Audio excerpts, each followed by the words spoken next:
صلوا على محمد وآل محمد. اللهم صل على محمد وآل محمد. Let's go. You nervous? No. You looking red a bit. Bro, I don't think you've seen my advertisements. Never seen them. I'm like nationwide known. Have you actually got an advertisement? For Toyota, yeah. No way. Wallah. Speaking Arabic. Like proper Is it on Arabic YouTube? Fusha. It's on YouTube, it's on Instagram, it's everywhere. Show us. And then send me the link. Do you actually not believe me? No, don't. I want to see it. Bro, What, in Arabic? in Arabic, proper Arabic. Wow. I'm proper famous. I made headlines. This I got to see, bro. Yeah. Next time that commercial comes, I'll be like, I know her. I swear to God, I'm not even joking. That Alex is still there, isn't he? Alex is still there. Yeah. Is this Chalora? Yeah, Alex and his wife. Ruler. They're very persistent people. Yeah.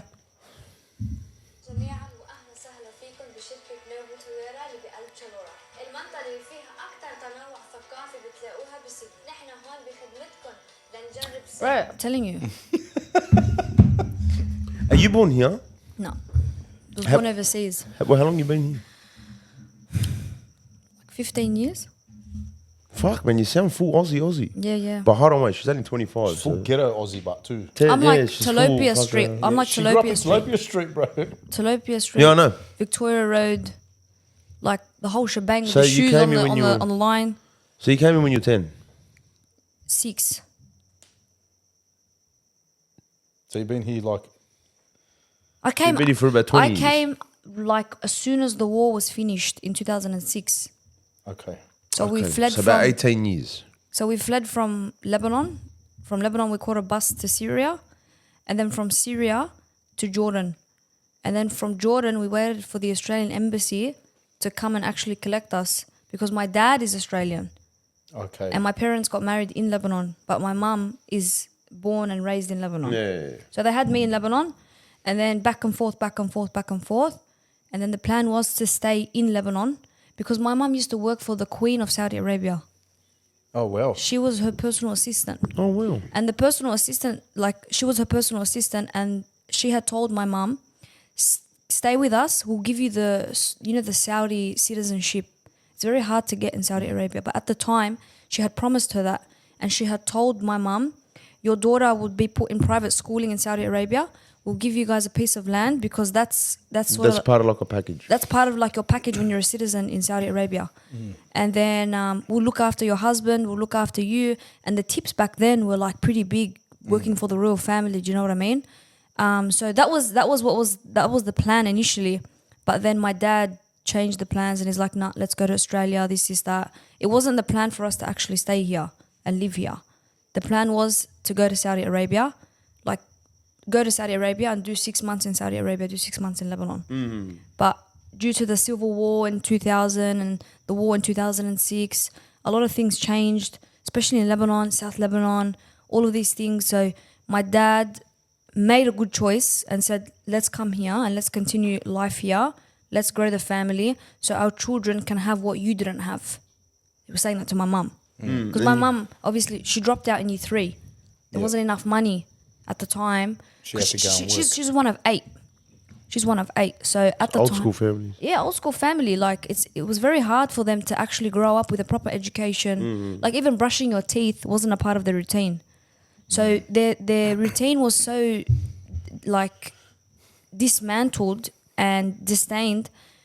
When they came here, it was a big culture shock for them. Even for me, like growing up in an ethnic household, especially a Lebanese household, where you inherit such strong like culture and values and morals.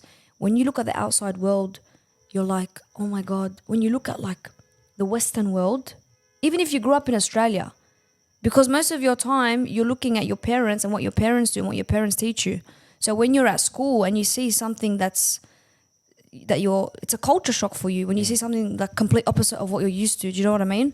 So for me, it's like my heart, my soul is in Lebanon, but my body is here. And I think that goes the same for a lot of people, especially after this war. You don't realize what you have until it's eventually gone. So Did you have a house there? Like, where you from? of course. So Like, where the war's happening now? we lost both of our houses 2 weeks ago. We have one in Beirut, in the Dahia. I don't know if you're familiar with the Dahia. No, where's that? So that's the main area where Israel is actually bombing at the moment. Southern suburbs. That's the of southern The southern- suburbs. it's Like the the- South District. Correct, the South District of Yeah, yeah. Beirut. So as soon as you exit from the airport, that main road, or on the right side and the left side is all the southern suburbs of Okay. Beirut. So we have I was actually born in the southern suburbs of Beirut in a place called Santarez. It's like the classy upper side of because you have like Hayy al-Amarkan, the American neighborhood where there's an American university there that's funded by America and was founded by America. I was born there, and we have a unit there, and then we also have a nice big family home in South Lebanon that was destroyed last week. Is that in Beirut or is that closer towards the border? No, that's on the border. So on the border. we're about 3 kilometers from the border. And what's that place called? It's called Bet Liv. Okay. Yeah, so it's in close proximity with him. So when you on my balcony in my room, you can actually see Palestine and Israel. Oh, wow. Yeah, it's amazing. It's amazing. But unfortunately, Israel just continuously uses the reason of HB are hiding weapons in civilian homes and HB are hiding out in these homes. So we had to carpet bomb this whole area, this whole village, etc., etc. So that's their reasoning for bombing civilian buildings, civilian homes, and even to the point where they go in and dress up in the women's clothing. I don't know if you've seen the photos. I've seen it. So Wow. yeah. You're from the South, It's, right? Yeah. it's the whole human shield type of scenario. Where are you from the South? I'm on the border as well. I'm from a village called Marun al-Ras. Okay. Are they close by? He's more so on the right side. I'm Okay. more so down the middle. Okay. So he's East here Coast, and I'm South here. Coast. So we're like my village is pretty much, you could call it the highest point in that area there. Okay. So we're like right up on What do you mean by highest point? like right high on the mountain. Okay, yeah. You're next to like Aitarun and Right next door. That's Aitarun right, and yeah. Yarun. Have you guys lost family members? of course. There's not one home in the south of Lebanon that doesn't have at least one martyr. You, everyone's got. You got any real close family members? Passed away, uncles, aunties. Of course. I was on live the other day and I received the news that my mum's first cousin was martyred, as well as his first cousin. We currently have 5 in the village that require DNA testing to just identify who they are and whose child they are Because of the bombing. because of how severe the attacks were in the village. But you could say that my village has approximately 20 to 30 martyrs within the resistance group and more than about 150 relatives, including children. There's a video that surfaced very recently from my village. A child was actually, there was an airstrike on a child in the cemetery in the village. And that when that video surfaced, it shook it raised a lot of eyebrows and it shook a lot of heads. And that was my village. So it's very, when you are from that area and you have people living there and experiencing it firsthand, it's very different to what the media portrays. Oh, absolutely. Or not media, but even other people. Of course. Obviously, like even I don't know about. What's with this issue? You're saying resistance group. Some are saying terrorist organisation. Give me a bit of a rundown. I know you know a bit of the history. Yeah. Look, according... Tell me about Hezbollah group. What's going on? A lot of people don't know. You know what I mean? I don't know. Yeah. It's just a good listen. How did they start and why are they called a terrorist organisation? For some, it's a terrorist organisation. For some, it's a freedom fighting group, resistance group, like what you said. Tell us a bit of a you obviously know how they're formed and that. You're well versed on this. You obviously know as well. Give us a bit of a history. How did this group start? So this all started in 1978. Yeah. So throughout 1978 and 1982, more than 2,000 attacks were carried upon in Lebanon by Israel. For a reason. Israel has this agenda where their greater Israel consists of liberating South Lebanon, liberating parts of Beirut, liberating Syria, parts of Jordan, parts of Iran. That's just their map of greater Israel. But was that what it was back then as well? You could say that. Or was it more like self-defense? No, it was back then. They come in under the guise of coming in after the PLO. 'Cause the PLO, Okay, the Palestinians. Okay, yes, fair enough. so Yep. the PLO were ousted from Jordan, and they came and created headquarters in Lebanon. Okay, yeah, fair enough. Correct. No, I know that story there, and they're running amok in there as well. Correct. But you gotta also understand who allowed the Palestinians and the Syrians into Lebanon, and it was at the time of the presidency of a guy named Camille Shmoun. He was in charge, and he passed that through legislation where Syrians and Palestinians were allowed to live in Lebanon. And then at the time of Rafiq al-Hariri actually allowed for the citizenship of the Syrians. And that's when it ruffled a lot of feathers in Lebanon. Yeah, because they're immigrants and Correct, there's because a whole... right now in Lebanon you've got over 4 million Syrians and Palestinians that are just recorded by the government. What's So- what's the population of Lebanon? 5 million? 5 million. But see, this And is the so thing. what, plus the 4 million refugees? Yeah, you've got a lot that are not on the registered. So let's say 10 million all up in that You country. could say like 7, 8. Fuck, it's small. Yeah, it's not a lot. So Wow. yeah, but because the population is like 5 million. There was a lot of things that happened. So when France left Lebanon, they left it in a state where 51% of Lebanese were Christian Lebanese, and the other 49% were made up of all different beliefs, all different sects. Yeah, like little divisions faiths, now, right? yeah. So when people started to migrate from Palestine and come into Lebanon, that started to tip the scales a bit. It started to change the dynamic of how they had it. Okay. So that also contributed to a bit of friction and issues within the Lebanese. Okay. You know what I mean? So I was rattling the country a little bit. Yeah. So like the Christians obviously didn't appreciate that because now they were either going to become not the majority, and there was going to be, and that takes its toll. It affects the whole politics. And they feel threatened. And So that's right. that's basically But where you have a lot of people now in Lebanon that are saying like to the resistance group, I should say, why did they involve Lebanon in this war? But what they don't know is the history that Lebanon has always been involved because Israel has always antagonized and started these attacks on Lebanon for their own agenda. But when you look at this war and you understand psychological warfare and you understand the tactics of this resistance group, which some people deem as a terrorist organization, you could say the same thing about the IDF. The Western world, a lot of the Western world and Western countries view them as people that are defending their land and defending themselves and their civilians. Whereas people like you and I believe that anyone resisting against occupation in their own land are not terrorists. Do you know what I mean? But what people don't understand is the whole thing that was carried out on October 7th, etc., etc. The reason why Lebanon got involved, put religion on the side, let's be strictly political here, is because they knew that once Israel finishes off Palestine, Israel would come straight for Lebanon. Let's look at the facts, though, right? So we know from 1982 to 2000, Israel did occupy Lebanon. Correct. Let me know that history. That's a pretty important thing to know. So so Israel occupied Lebanon. So you all said the way something up- about 78, but it's 78. They came in 78. Okay. Then When they was withdrew. Hezbollah created? Then they withdrew. 82. Then they withdrew. Then they came back in again in 82. Okay. So when they came in 82, they got all the way to Beirut, Okay. right? So they occupied literally the whole of south of Lebanon into Beirut. That's when Hezbollah was actually formed.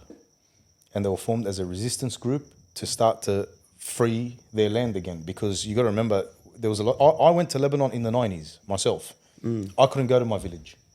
My village was occupied. Okay, yeah. Like on an Australian passport, I could go, but I wouldn't go. You know what I mean? So in 2000, Lebanon was liberated, but people don't know. It was liberated, but people don't know that there were still some areas that still belonged to Lebanon that were still occupied, like the Shib'a farms, right? So let's look at the facts here. On October 7, what happened between Hamas and Israel? That's one thing. On October 8, Hezbollah joined that battle, but they joined it. But they fired directly into Shib'a They farms. fired into Shib'a farms, which was this October 8th? which is occupied Lebanese territory. Correct. So they did not fire into Okay. Israeli Because territory. they say that Hezbollah was the first to fire, No. but they're firing that's why in I'm land actually- that so they're pretty much firing in land that is theirs. Correct. Exactly. The world recognizes that Majd al-Shams, which is occupied by Israel, belongs to Syria, and Shab'a farms. Some say like it's a sort of like a. Some people say some parts of it belong to Syria, parts of it belong to Lebanon, but the world recognizes that these two pieces of land don't belong to Israel, and Israel is actually occupying, and Israel believes that through warfare they can gain this land, and it's their territory now, but because of the war that happened in the past. That's like the Golan Heights. Correct. Yeah, the Golden Heights. They I know annexed about the Golan Heights. They actually annexed it. Yeah. Right? So that belongs to Syria, the Golan Heights. I know You know what I that. mean? So when Hezbollah actually joined on October 8th, to me, it's an opportunity. Okay, these guys are now preoccupied. We can go and free up the rest of our land. Right? That's pretty much. And there's a lot of layers to it. And one of those layers is what Danny was saying earlier. Like, we know that there is a plan for a greater Israel. We know that for a fact. It's actually on their patch, on their actual the maps on their patch. On the uniform, yeah. On the uniform. I've spoken to a lot of Israelis that said that's not true. Yeah, No, of course they're going to say Of it's course not they're going to tell you it's not true. They're going Why to is tell you it's that? not true, but the evidence says otherwise. It says otherwise. It's actually in their beliefs. They believe God gave them that land.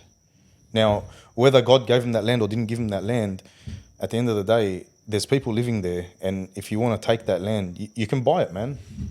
Why do you have to kill people? Why do you have to unalive people to go and get it? Why do you have to take people out of their homes to get it?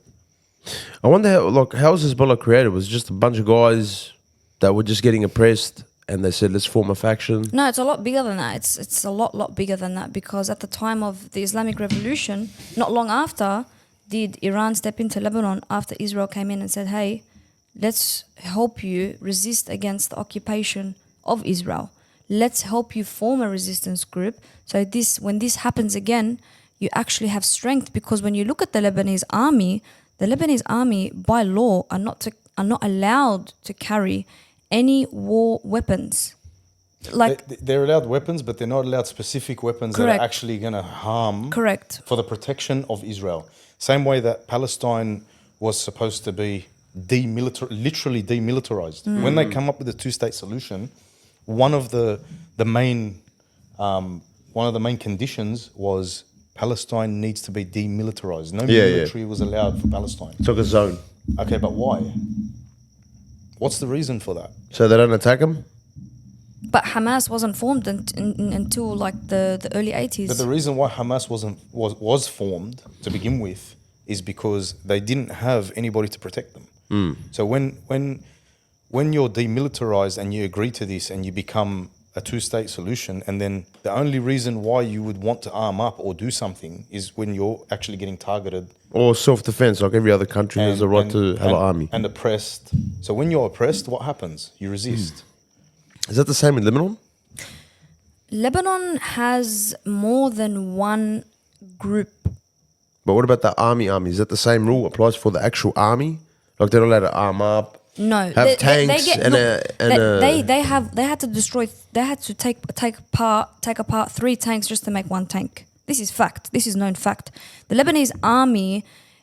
Everyone loves the Lebanese army. Everyone respects the Lebanese army. In Lebanon, yeah. Everyone, even me. Like I say, Lebanese army comes first before any group in Lebanon, because they're living off $150 a month, and they're serving and protecting their borders. They're serving and protecting their people on the streets. They're trying to stop corruption on the streets. Do you know what I mean? They're trying to stop people driving without a number plate. These things happen because of how many people are in Lebanon that are not documented or like, how do you say it? They're not, like, see here how you're recognized by government. You have your Like name in the they're system. illegals. Yeah, they're illegal immigrants. Do you know what I mean? So for me, the Lebanese army comes first. That's just my personal opinion. But the Lebanese army is also restricted to what they can and can't do. So that's when you have HB, who's also in parliament as well. You have to also remember that HB has the most electoral votes in parliament. They're not operating illegally. They're not operating outside of government bodies. They're not operating outside of their parliament house. They have the votes in parliament. They're not a militia. They're not a militia. They're freedom fighters. They're actually not a militia. Were they a militia before they? Because they never had a political They were a party, resistance right? group. They were a resistance They were a group. resistance group in and amongst the people. Okay. In occupied territories, which means it's occupied territory, so it doesn't even come under the Lebanese government anymore. It's an occupied part of land, piece of land. You know what I mean? Correct. So what rules apply there? You know what I mean? So when did Hezbollah get a political wing? I believe it was in 1984 or 5 at the time, because remember, the spokesman of parliament, actually, his name is Nabih Birri, okay? He also runs his own resistance group called Harakat Amal. And Harakat Amal was founded in 1982 by Sayyid Musa Sadr. So the whole In the 70s. In the late 70s, sorry, in the late 70s. Okay, late 70s. In the late 70s, and then in 1982 it was properly formed and all of these things and blah blah blah. So you got to remember, HB was like a descendant of Harakat Amal. They split off. They Harakat split Amal. off. So that was the original group? They had the same ideology essentially, and they had the Okay. same objective, Yeah, okay. just to resist against occupation. And How come they split up or like became what they were? you could say because it had to do with parliament. One thing had to do with parliament. The other had to do with strictly being just part of South Lebanon. Do you know what I mean? It's very complicated. It's very very There complicated. was a few disputes, Yeah. obviously, between the two factions, and then eventually it was like You know who it was? Do you know who it was? You know it was Subhi Tfaili. I know who it was. It was Subhi Tfaili. Let's be honest, yeah. Okay. Subhi Tfaili made HB and HA, so Harakat Amal and Hezbollah, turn against each other Okay. because he was Secretary General for 3 years in Hezbollah, and this is fact. I'm not talking. And when is this from when to when? Like? This was in the early 80s. Alright. He killed people from Harakat Amal, and he killed people from Hezbollah, and he created disputes between each other. And then Iran came in and said, hey, what are you doing? And then they forced him out of leadership. And then that's when you had the leaders that we know today to take over and do the right thing by the country. Did they kill him? no, Subhi Tfaili is alive. he's still alive. He's alive, but he's just a Mossad. But wouldn't you kill someone like that? Isn't that treason? So the way that happened, and if you know like culture and tradition and stuff like that in Lebanon and within our faiths as well, he's an elderly man. You know, they pretty much just stopped dealing with him and said, okay, just that's how. But does he still infiltrate? Like, does he try doing things? Like, No. There's no evidence for it, Okay. so I will not. Iran warned Comment on him, that. if you ever come near or try and involve yourself within these two groups, then we will respond with higher magnitudes. okay, fair enough. Yeah. So now Hezbollah's in the 80s. Yep. What happened in the 80s? They got a political wing in what? In the 70s or 80s? Nah, in the 80s. In the 80s. Okay. That's when Israel... Okay, so it's not like they made a political party like 5 years ago. They've had a political wing for... For almost, 40 years. years? Yeah, of course. But you got to remember, you have opposing groups in Lebanon that this is what caused... That are also in government too. Yeah, in government that allowed for Israel to come and invade Beirut. Yeah. Do you know what I'm No, saying? I know what you mean. There's some that are siding and against, but I'm saying... But this is the whole thing in the 80s. So Hezbollah as a group, if any group has a political wing, isn't that a political party? That's not a terrorist organisation. It's a political party. They are a political yeah. party. They're a political party. They have. No, because I say you got America, like Australia, he recognised them as terrorist organisations. Correct. But I'm saying usually isn't a political party a political party? If it's got a political wing, it's in parliament. Hamas has a political party. Correct. Yeah, it's confused. They man. basically make run sense. parliament. Hamas basically runs parliament because if you would know the truth about Mahmoud Abbas... They're the majority. Mahmoud Abbas... Yeah, they were the majority in Gaza. Yeah, they got the majority vote in Gaza. Yeah, but the main person in parliament, which is Mahmoud Abbas, is well known to be a traitor to his own people and his own country and Hamas itself. Is it that old little Monopoly man? That little guy walks around. He's got like a bit of a square head. Is that him? He's got glasses. He's got glasses, yeah. Yeah, he's a little. He wears the short, fat- kufi all the time, yeah. Yeah, that bloke. Yeah. It looks like Monopoly man. Is that the one? No, I know who you're talking about, and that's not him. Ah, it's someone else. Yeah, So what happened now? You said something about 82 to 2000. yeah. What happened in south of Lebanon? You've Hezbollah, Israel. South was occupied for 18 years. Okay. But you got to ask yourself the question, who allowed for Israel to actually sit there and physically occupy parts of Lebanon, and why was South Lebanon not recognized to be as important as the rest of Lebanon? There's a lot of areas in Lebanon that weren't recognized Specifically the important. south, though. You got the south, you got Baalbek, and you've also got in the north Akkar. Correct. Those areas, so they pretty much border all of Lebanon. Okay. Basically, the south borders Palestine/Israel, Yeah. And the Ba'a. and the Ba'a. So, and then the east side of Lebanon, which is pretty much it's the whole east, and the south borders Syria. So pretty much those areas weren't recognized as important. Like even roads weren't built properly in those areas. Why is that? Okay, so the way the government's set Because up, no reason, yeah. I'll tell you why. I don't want to 'cause- be controversial. That's Go the thing. for I it. don't want to say. No. You're just saying what you're saying. We're just talking about another country. It's But fine. we need to know how we speak, and we've got to say it Correct. with respect and Yeah. not attack certain course, factions of and course. certain people. What you got to realize is the way the government is set up. It's set up in a specific way, where you've got the president has to be a Christian Maronite.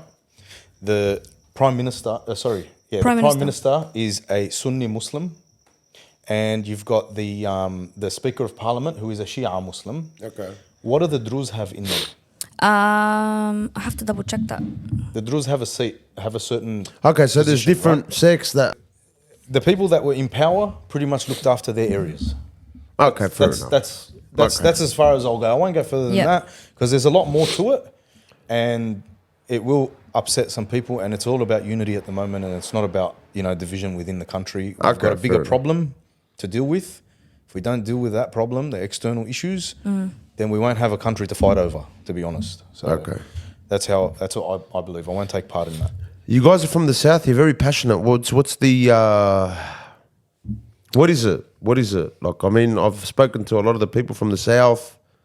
A lot of people ask, like, Israel. They've gone in there. Here's a question. They've gone in there. Look what they've done. They've damaged a lot of people. 1 million people, I think, displaced. Why would you let that happen? Rada, rada, rada. Okay. We've heard all these arguments that I've been hearing. All right. My question to you is: would you rather lose your home or lose your land? I've heard that argument as well. Would you rather lose your home or lose your land? No, I wouldn't personally. It's not a No. rhetorical question. It's a question for you to answer. I'll tell you something. We've been oppressed before. We've been invaded before. We know what that tastes like. We know what it feels like to be away from our villages and our homes for 18 years and not be allowed back there, right? When that piece of land, what's the most expensive thing you could pay for a piece of land? I'll do you tell you mean? something. Blood. It's not money. It's blood. Yeah. When I pay blood for this land, or when my relatives have paid blood for this land, that land becomes priceless to me. It means I'll give my blood for that land too. Do you understand? Yeah. So that's what's happened. So when you fight so hard for 18 years to liberate literally the whole of South of Lebanon, and you've paid blood, so much blood for that land, that soil is like, there's blood in every speck of that soil. But that's what Sayyid Hassan said. He said in his speech, he goes, "اسمعوني جيدا." He goes, listen to me very carefully. If South Lebanon doesn't mean anything to you, let me tell you something very important. Every speck of dirt in South Lebanon is just as important to us as the blood of every martyr that has paid and put forth blood for that dust and dirt to remain in South Lebanon. So he basically summed it up. And it's true. It's true. Why has no one ever looked at South Lebanon and said, this part of Lebanon is just as important as Jounieh. This part of Lebanon is just as important as downtown. This part of Lebanon is just as important as the Qura. Do you know what I'm saying? There's different parts of Lebanon. There's though. different parts of Lebanon. You go down to Jounieh now in Lebanon, and I'm a frequent visitor to Lebanon. I go twice a year. Jounieh has street lights. You go to Verdun, which is part of a nice area in Beirut. They've got traffic lights. They've got speed cameras. They've got proper roads. You enter South Lebanon, you've got potholes. You've got a highway that has no barriers. And if you make the wrong turn, you tip over. And Even now? Even now. Even now. So back to what we were saying. Like that land, if you'd paid $10 million for a piece of land, you best believe you're going to fight for that land, and that's $10 million. Can you imagine paying blood, Can you imagine losing family members for that land? How much would it be worth to you? A lot more than fucking $10 million. You're giving your life for that, bro. Like, that's the truth. That's how I see it. I haven't been to my own village in Lebanon. Well, I'm 41 years old. And I can tell you now, for a fact, what people see, the fact that South Lebanon hasn't had enough media coverage shows you that the world is blinded by propaganda, okay? Yes, we know what's happening in Palestine. Yes, we know that the tents are being burnt down. Yes, we know that innocent children are dying of starvation and being sniped, accurately sniped. Do you know what I mean? But what you don't know is when the South was being occupied by Israel, and my mum lived through this, women were being dragged out of their homes in their scarves, and they forced their scarf off their heads and used to embarrass them in front of the whole village and used to hit them and used is it to... IDF? This is IDF. Okay. This is IDF. Men were forced out of their homes and taken as detainees and forced to serve in the IDF against Lebanon. So you being your own person, standing your ground in your own country, being forced out of your home to serve against your own country with the enemy, forcefully. They didn't give you an option.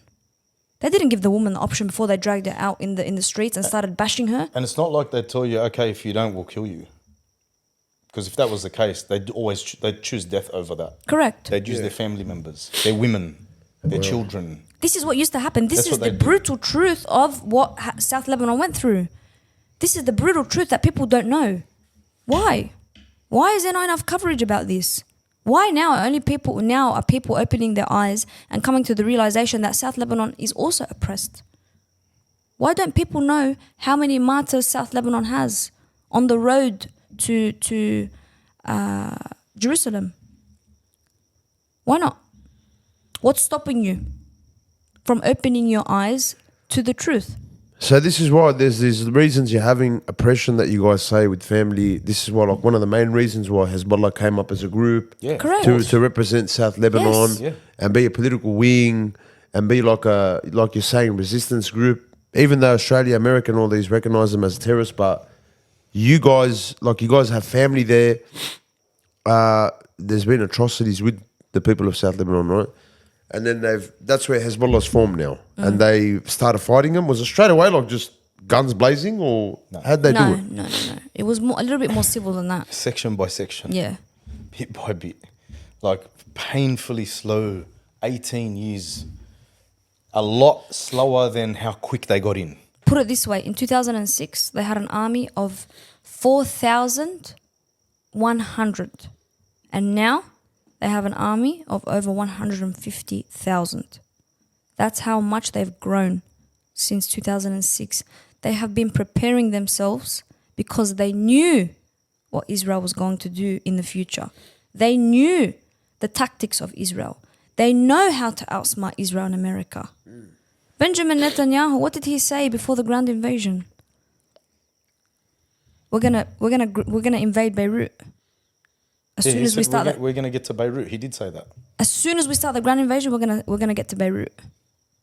They haven't gotten to Beirut on foot yet. So it was gonna be a repeat of. How close have they gone past the border? Probably Because I've seen videos. I've had, like, the boys So- at work and that so show what they me they're going in with bulldozers and they're ripping houses down. How but they're true not is this? coming out alive. But That's the they're not difference. there for long enough. So what happens is they come in, and it's strategic. Obviously, we don't know what the strategy of war is. So I won't comment on that because I'm not an expert war analyst. But what we do know is they do come into villages. They do get in.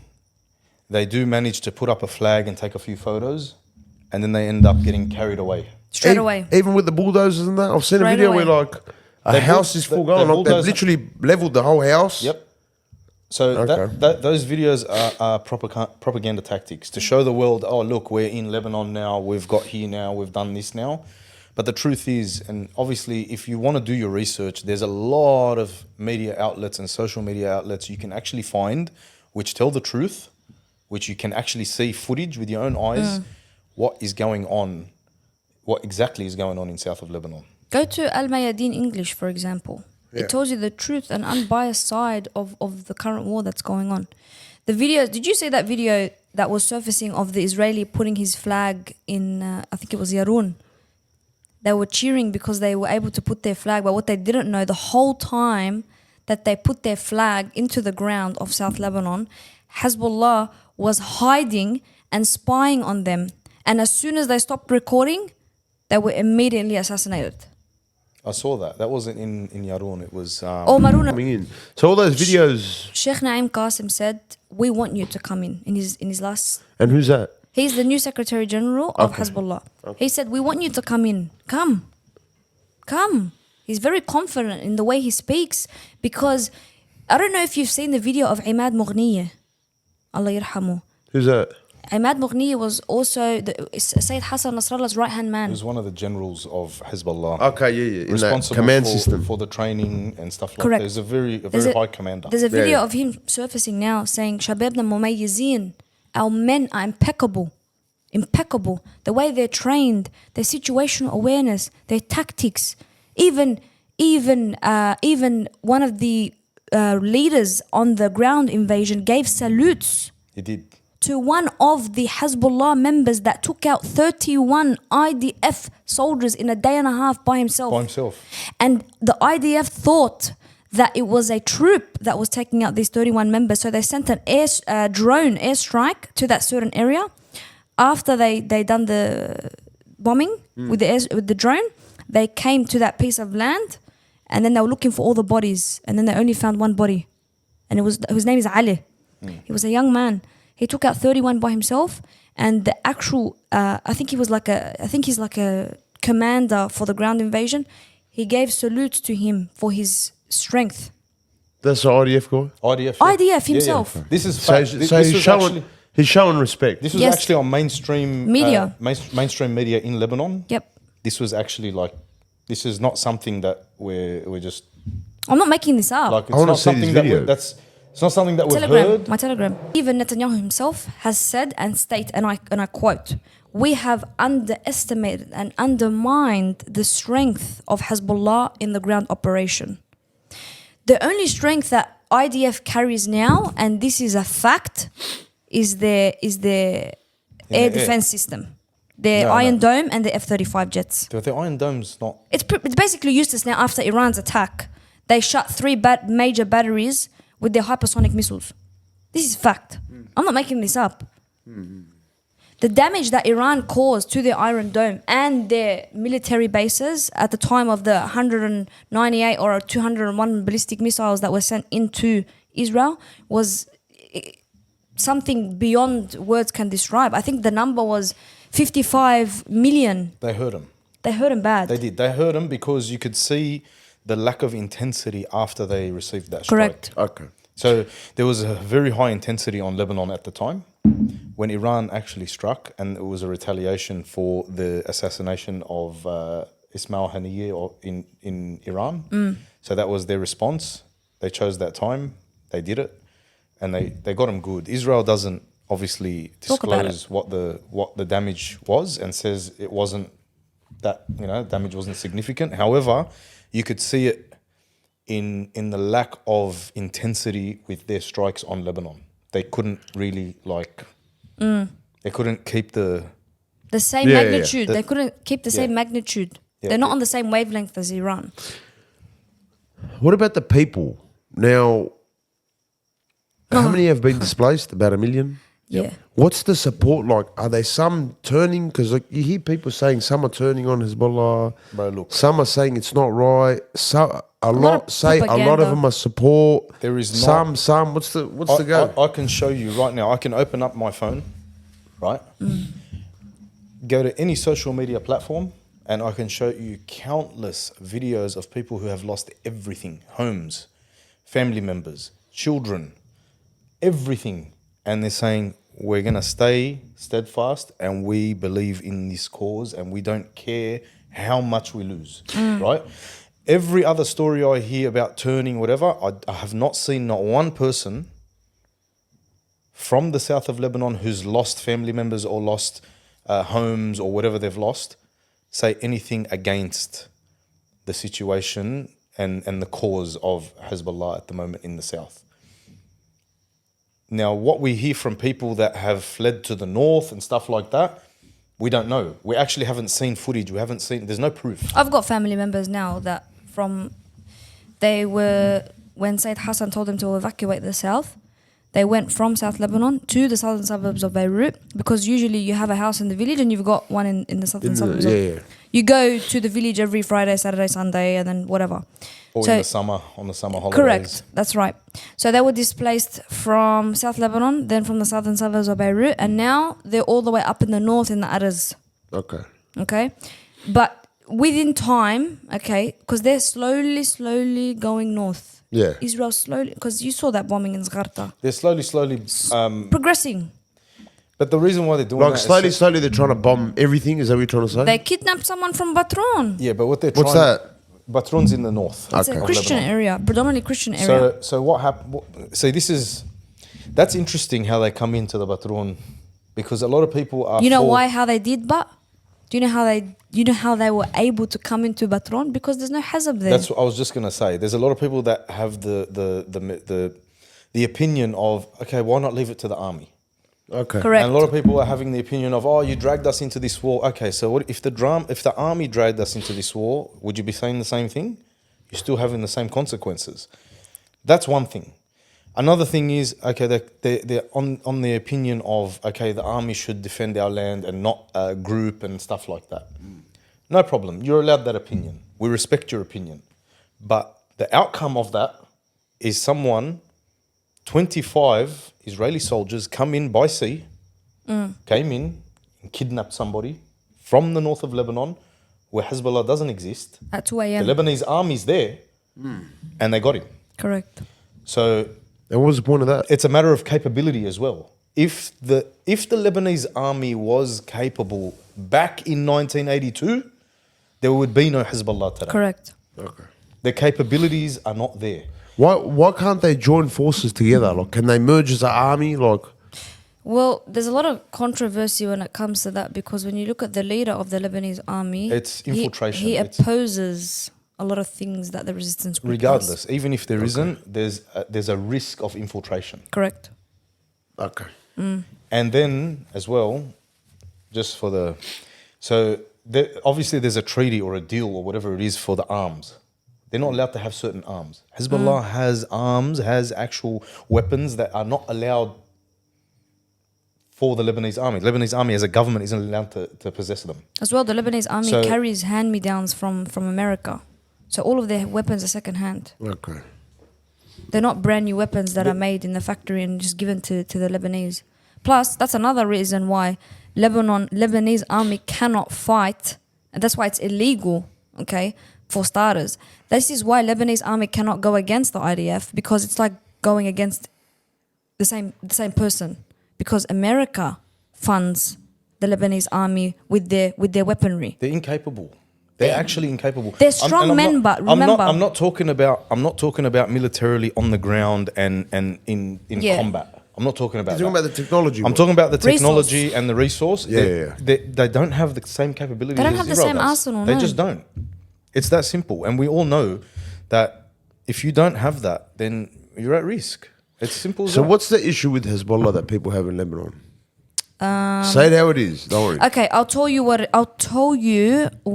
it is. When Sayyid Hassan Nasrallah was elected as Secretary General, he made a speech. This speech sparked a lot of controversy. I don't know if you've seen it, SG, but the speech was him talking about Certain things. we just- Hezbollah being a part of the Islamic regime in Lebanon. Okay. And people translated that and said that Sayyid Hassan wanted Lebanon to be part of Islamic regime and turn it into a Sharia law-based country. Okay. So that's what kicked off a lot of controversy with the resistance group. And not only that, you had an opposing side in Lebanon, which was the Kata'ib, which was founded by a man called Bashir Jmayel, who was assassinated by the Syrians, by the way. These two went head to head, because one side was for Israel coming into into Beirut and invading and occupying and sitting down and having lunch with each other in Beirut. And the other side was saying, hang on, what about us? We're being invaded here. We're being occupied. No, we don't approve of this. Neither do the people that are living in this occupied territory. Bro, he had lunch with the occupying entity's president. How does had that make lunch with him. sense?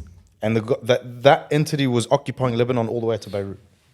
Like, to me, that doesn't make sense. To others, it might, because you got obviously two factions.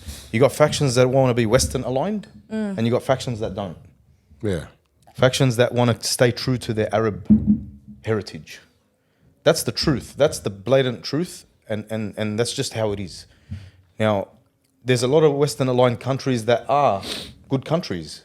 There's democracy. You can live freely. It's obviously like living here in Australia. But Lebanon has been touched by so many countries. But yeah, so the Lebanese people do not want to be under this oppression from, especially when you have an entity right next door that is just wants to colonize. That's what they want to do. They would just want to come in and colonize. We've seen the brochures. We've seen how they've taken their kids out on a cruise ship to watch Gaza get absolutely smashed and bombed, and Yeah, that's fucked up. We've seen that. There's a lot of propaganda about now, and I've seen this on a lot of people who oppose. What do you mean by propaganda? Like a lot of videos surfacing, and I've seen this with my own eyes, that people who oppose the resistance group are the same people who post mu'arasa in English. It's like propaganda and lies that the southern Lebanese people were welcoming of the Israelis in 1948, and they were throwing rice at 48? them. That's not true. But this is what I'm saying to you. Do you know who was throwing rice at who? It was the North Lebanese, the Christians in North Lebanon, when the civil war happened, and the Lebanese. So there was a civil war, obviously, in Lebanon. We know what happened there. Yeah. It got out of control. It got completely out of hand. So one of the leaders of the Christian faction actually brought in Syria, asked for Syria to come and step in and stop the civil war. Okay. All right. So when he did that, as the Syrian army was coming in, the rice was getting thrown at them. It's the Syrian army that rice was getting thrown at in the north. It wasn't in the south of Lebanon, and it wasn't the Israeli army. Okay. But this is the propaganda that they make for you to believe that, oh, look, the southern Lebanese people never had a problem with Israel. Hezbollah has brainwashed them to think that Israel is the enemy. That's, yeah. So you look at Netanyahu's speeches, and when he addresses the Lebanese people, he goes, Lebanese people, I don't have a problem with you. I have a problem with Hezbollah. You need to know that Hezbollah is a problem in your country. He tries to use this tactic where he tries to outsmart the Lebanese people that watch him, and tries to brainwash the people that are very narrow-minded and have limited knowledge. Bro. The same people, those are the same people who say, I am for, these are the Lebanese people, by the way, I am for the IDF army wiping out Hezbollah. But then when they see a video of an IDF soldier saying Lebanon is for us, they say, oh. They deny it. They deny it. Yeah. Okay. Look, at the end of the day, It's I don't know. it's You sad guys living because you here in got- Australia, where do you guys stand? I Remember, you guys are in Australia. Like, there's a lot of people. Let's say for that question, people are like, yeah, but listen, like, you're not over here. You're here. You know what I mean? You came to this country. Like, what are you guys talking about? 1, 2, 3, 4. But why did your parents come here? Ask yourself that question. Why did your parents come here? For what reason? Do you think if Lebanon wasn't a properly established country that you would have any Lebanese person living outside of Lebanon, because Lebanon is known to be the pearl of the Middle East? You have 10 million Lebanese people living in Brazil. For what reason? My parents fled Lebanon because of the civil war. Me too. And I see the civil war as the cause of me being born and raised here. So you're trying to say that So- if these problems weren't there, The cause of you the guys would civil never war, come here? The cause of the civil war, what Okay. was it? No I'll way. tell you a story, bro. I'll tell you a story. And the story of Moses, are you familiar with it? Yeah. So we all know Moses was raised by Pharaoh. Pharaoh, yeah. He was raised by Pharaoh. Moses was found on the edge of a creek, on the edge of the Nile River somewhere, by Pharaoh's wife. Yeah. Her name's Asya, by the way. Yeah. She took him home. They raised him. They raised him as one of their own. And then when Moses realized who he was and what his heritage was, so his story was basically his mum actually put him in the river to save his life. The reason why she put him in the river is because the oppression of Pharaoh on the Jewish people at the time. Yeah. Right? Israelites. The Bani Israelites. Israel. Bani Israel, right? He was raised in the household of Pharaoh, but he knew he was different, whatever it was. And when he turned on Pharaoh, Pharaoh said to him, "How dare you? I raised you. You wouldn't be who you are today if it wasn't for me. I fed you, I did this, I clothed you, I put a roof over your head, I did whatever." He also said he was God, by the way. You know what the response to that was? If it wasn't for your oppression, I would never have come to your house. I would have been with my mother. So you guys are saying, obviously you're not hating on this country. It's a beautiful country. But Absolutely. I'm saying, Of course. Bro, look. if circumstances weren't how they were back, South Lebanon, where you guys are from, Just to make you it- guys wouldn't be here. 100%. And to make it very, very clear, and I'm going to look at the camera and say this. I was born in Australia. I was raised in Australia. I love this country. It's a great country. I would take up arms for this country to defend it on its shores. I won't go anywhere to do it. I will not invade another country. I will defend it here from invaders because I'm about resistance and resistance against oppression. So whether it's here or in my country or in any other country, the people of that land have a right to take up arms to defend that land. And that includes me in Australia. Oh man, what a Chavez Guevara But that's the truth, isn't it? statement. But that's the truth. Yeah, you got a good point there, bro. You got a very good So point. what's, What do you good, reckon what's you- good enough for the people of this country and myself of this country is good enough for the people of Lebanon and their country. Okay.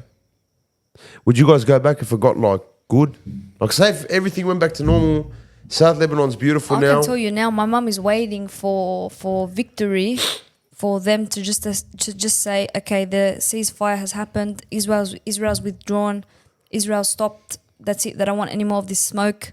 My mum has her bags packed, ready to go, and she says, whoever wants to come with me is more than welcome. Whoever doesn't want to come with me, that's completely up to you. Wow. And I'm on the listen. I've got the first ticket booked, ready to go back. There's how do I say in English? It's in Arabic. It's a saying الروح ببلد والجسم ببلد. So the soul's in a country and the body's in another. Okay, fair enough. Lebanon, you can't really describe Lebanon and put it into a sentence and say Lebanon is this, Lebanon is that. There's no words to describe the feeling of being a Lebanese person. And there's a famous quote by Gibran Khalil. He says, if I wasn't Lebanese, I would have chosen to be. That's how, it's pretty self-explanatory, like how beautiful Lebanon is. The real side of Lebanon, the side that people don't see. People are only seeing atrocities right now in Lebanon. There's a spiritual connection with Yeah. a motherland for anybody. For Yeah. anybody from anywhere around the world, right? You have a spiritual connection to that specific land. If you, for example, went to another country, you still have a spiritual connection to that land. When you're in your motherland, it's completely different. Yeah, I do agree with that. Motherland's always your motherland. You feel the spiritual connection to that land. You're indigenous to that land, which means you've got that spiritual connection. This is why people are so patriotic, wherever they're from. People always back their own country because they're very patriotic, and especially if they're indigenous to that land. And that's how it feels. If Lebanon was stable, with a stable economy and no war, I would move there in a heartbeat and I'd take my whole family with me. Wow. You as well? Wow. 100%.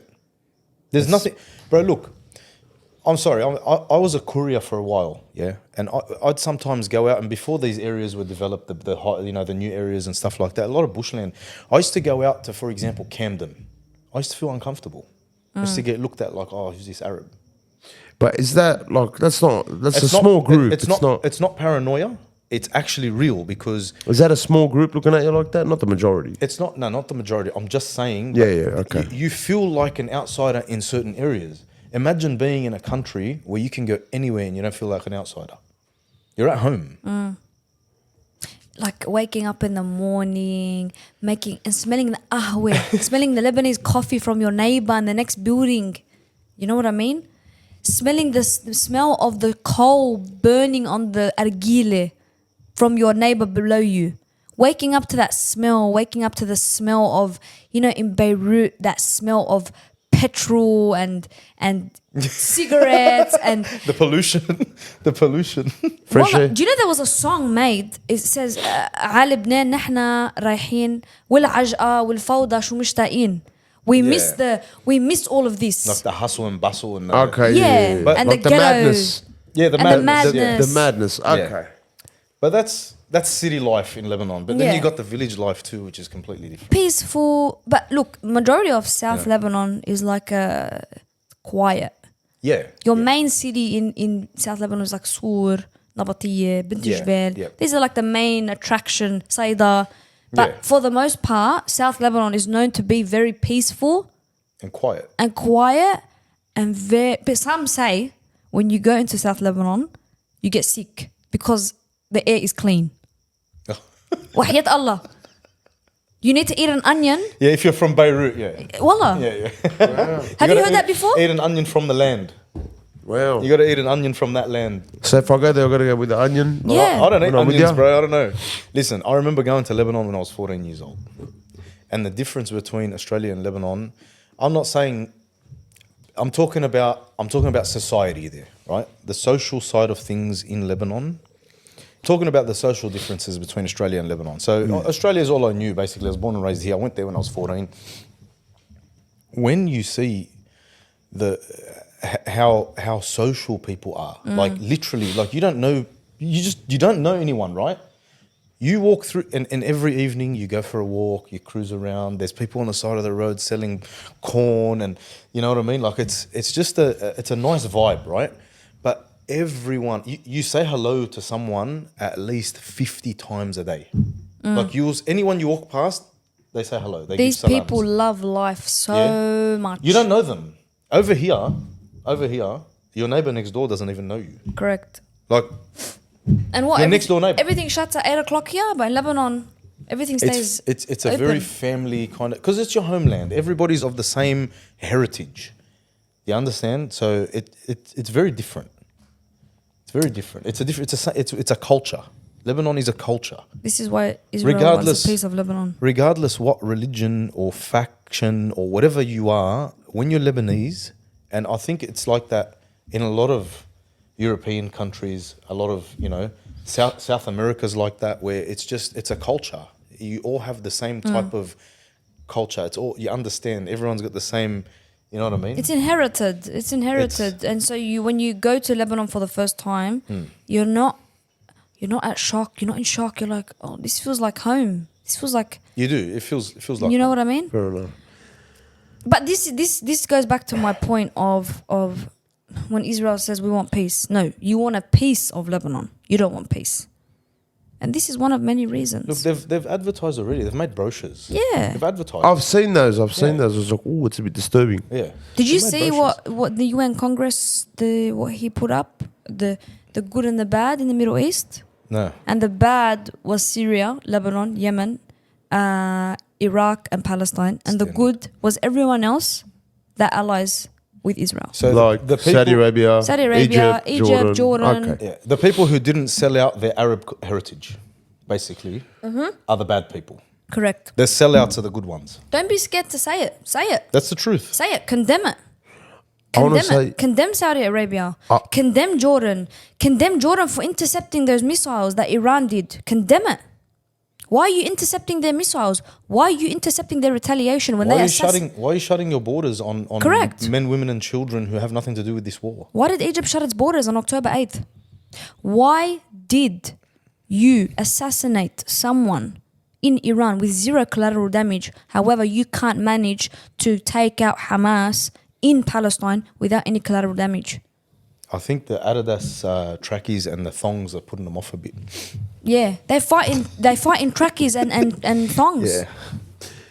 We're running out of time. Danny, you're going to have to come back because I really got to line you up with someone where we're going to do a bit of a rumble in the jungle, you know? We want to do that bit of a debate. It's really good. Are you up for that? Yeah, of course. Are you ready? Yeah, man. I've even got the person for you, but I Who just it- can't say the name. You know if it's No, you're not going to say it. No, it's not. It's not. I think I know who you're talking about. You told me about that person before. Older person? Yeah. Yeah, I'm ready. Yeah. 100%. They're gonna be very. It's gonna be a tough one. I Yep. don't even know who it is, bro. I'll know, tell you. I know who it is. He told me before. They're about in their your age. Okay. Yeah, there's gonna be 3. I'm gonna pretty much get the way they've set up Lebanon. You know the way like different she said sects are older in person. power. How France set that Yeah, up. yeah. So I think I'm gonna get everyone on the table. Yep. And I want to see it face to face. But hang on, she said older person, and you said about my age. What are you talking That's about? about your like I'm we're older. Okay, gotcha. but we're older people. If this is religion, I'm not gonna do it. No, I'm not Because talking you know about, what I preach on my no, TikTok. No, one sec. So not religion, but the truth is, it's going to be of different religions. That's reality. That's Okay. how your country's set up. Your country's set up that one is this, one is that, one is this. We're not talking about religion. We're talking about political. It's going to be very political. We're not talking about Quran and I don't think- Bible. I honestly don't think it's the time for it. You That's reckon? my opinion. Yeah, it's not.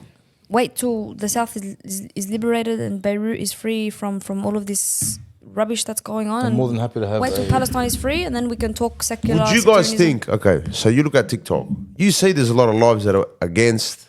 And I'll tell we've- you now. I'm gonna say this now to the And- camera. and I'm gonna once- say this now to go, the go, camera, go and I'm for it, gonna go for it. boost this when you post it Go for it, on go for TikTok, it, and go I'm for gonna repost it, and I'm gonna boost it myself. Go for it. Go for it. To every Lebanese person right now that's taking in Israeli propaganda from Western media, and you are Lebanese yourself, and you are going against your own people.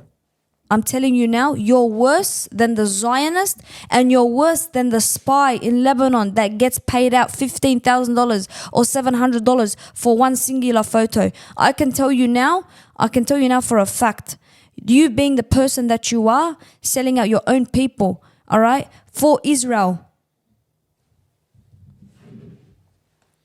you don't deserve to go to Lebanon, because only a person with honor and dignity can deserve to step foot in Lebanon. Because when you know what price has been paid for Lebanon to be in existence, then you would understand that everything that you're doing right now on all social media platforms and spreading the wrong message, you would know that you don't even deserve an inch of Lebanon. Well said. Far out, man. That was pretty good. Well said. And you know who you are. Oh wow. I don't know who they are. You know who you are. And I'm going to boost this so you can see it. Wow, shit. Okay, I think This is I going to know. be a short for sure. Can I say something? So on that, I've always said it. I've watched lives absolutely bashing each other. There is not even a bit of a middle ground where people can have a chat. It goes for about 1 minute and they just start swearing at each other's mums, each other's thing, like just that everyone, each other's beliefs, families. It's fucking batshit on TikTok. You've seen this. You've seen it. The only reason why I'm thinking this, okay, is that you could see people talk from one country, talk, agree, disagree, come to a common term. Don't you think this is important for anyone? Of course, Because I see it as an outsider. Isn't this some form of unity? agreeing to disagree is a form of unity, of course. But Do you know what I mean? when you have someone sitting there saying anyone who supports the resistance group, anyone who supports this and that, what most of the Western world condemns, and they're your own people. I'm with you. But what I'm trying to say is these are on How can social you media agree? apps.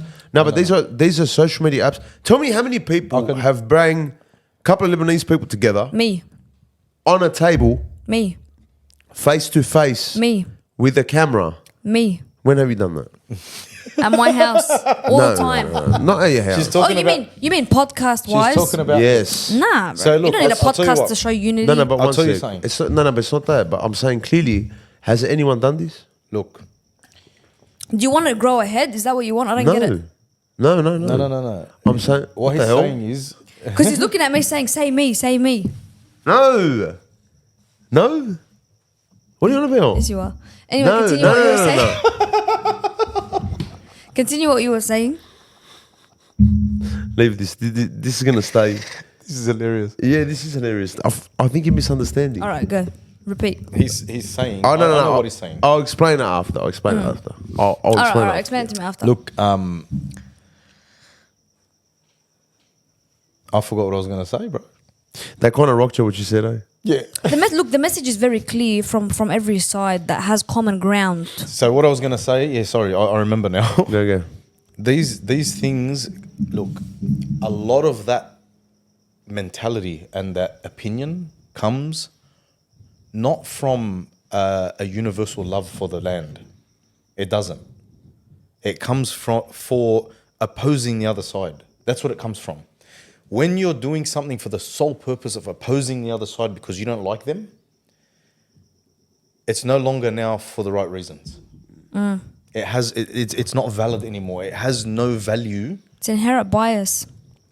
It has no value. Because for example, if I don't like that person, it doesn't mean the things they say are all wrong.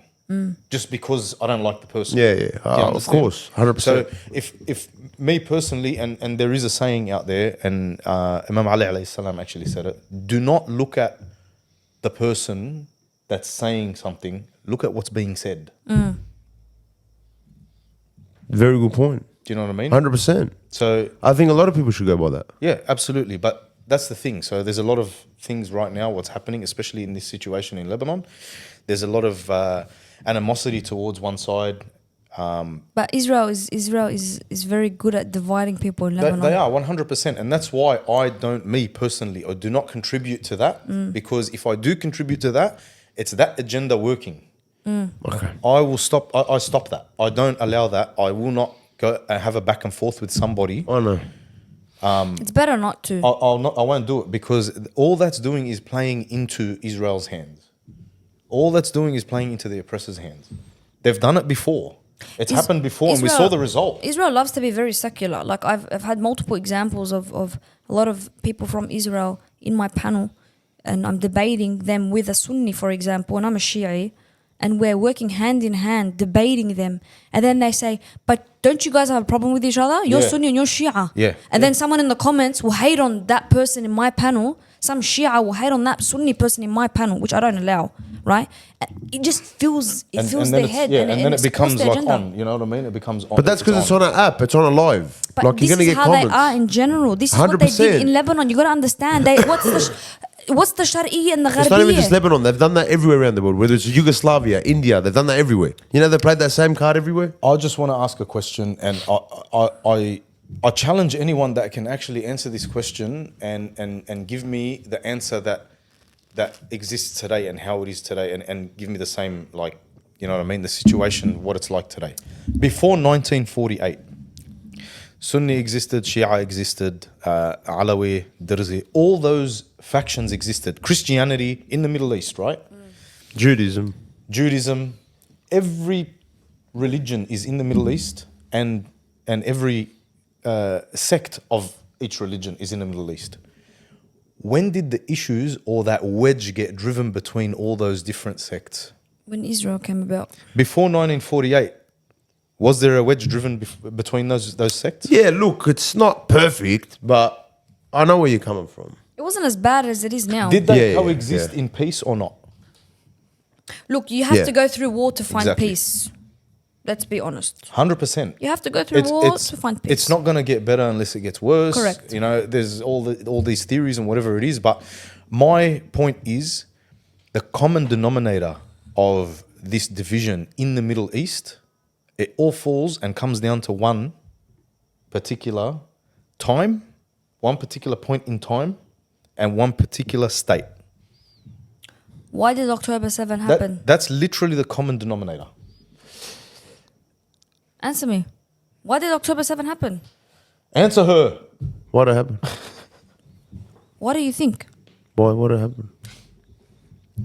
Based off facts and what I've read, Hamas had no other choice but to do October 7th because of the treaty that Israel was going to sign with Saudi Arabia, further resulting in the elimination of the West Bank, Gaza and Rafah. They were going to annex it. They were going to get rid of it completely. They were going to annex it. They were going to take it and make it all Israel, basically. So do you blame Hamas So the UAE pretty much sold out. itself? And this is a holy piece of land that people occupy, by the way. This is where you've got the largest pilgrimage in the world. this is Saudi Arabia. They were willing to, they were going to. This was going to happen if October 7th didn't happen. And for all the people saying, but Hamas committed atrocities and blah, blah, blah, blah, blah, 1, 2, 3, I'm yet to find an article that confirms forensic evidence and proper evidence, for that matter, that Hamas actually killed civilians and not target military bases and IDF soldiers. I am yet to find an article. Westernized or non-westernized, Western media or non-Western media. That's just the truth. Those actual claims were debunked anyway. Correct. Like they were proven to be incorrect and lies. 24 hours later. They were proven to be incorrect and lies. So now, that for me now, it makes me question everything that they're putting out there. It makes me want to actually look into it and because you can't take it as fact anymore. Once someone lies, if you go to court and you lie on the stand, it gets thrown out. This is the reality. If a police officer lies on the stand and it's proven that he's lied, Yeah. your case gets thrown out. Whether you're guilty or not, it gets thrown out. But I'll tell you something. Because there's no more credibility anymore. When Israel asked the world to pay attention to October 7th and show sympathy for October 7th, when the world looked at October 7th and they didn't like what they saw and they turned against Israel, it was their awakening. There was like a spiritual awakening for the people with a sense of humanity. What did Israel deem them as? Terrorists. Anti-Semitic. Yeah. They said that Israel's an apartheid state and this and that. Just for the record, we're also Semites. No.